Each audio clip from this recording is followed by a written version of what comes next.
Саламатсыздарбы? Менде мындай маселе болуп атат да, Алмаз Акунжанович. Бизде республиканский Алмаз Акунжанович, кечирим сурайм, көңүл буруп коюңуздарчы.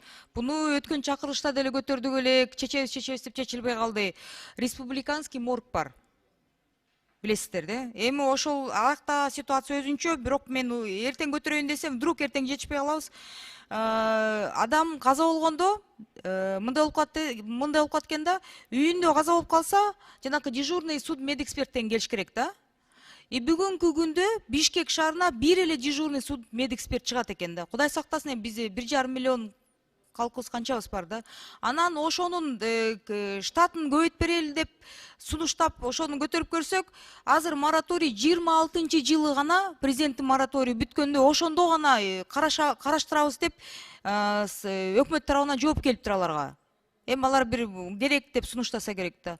Сураныч, бизде комитетте, мына бюджет комитетине канча маселе, канча жаңы нерселер ачылып атат, андай нерселерге жаңы штат нормально болуп калып атат да, чечилип калып атат. А мындай 1,5 миллион калкыбыз бар элибизде бирөө каза болсо, адамдар бир сутка туруп квартирада жатат. Бул кандай нерсе? Эми тааныш билиши жок болсо, андан да кечке жатып, тиги адам бир адам дежурный. Тиягына да биягында өз машинеси менен чыгат экен, бензин төлөнбөйт.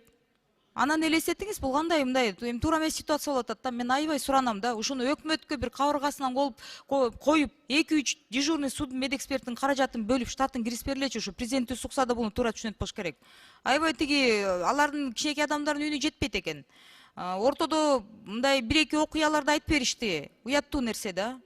Сураныч, Алмаз Акунжанович. Рахмат.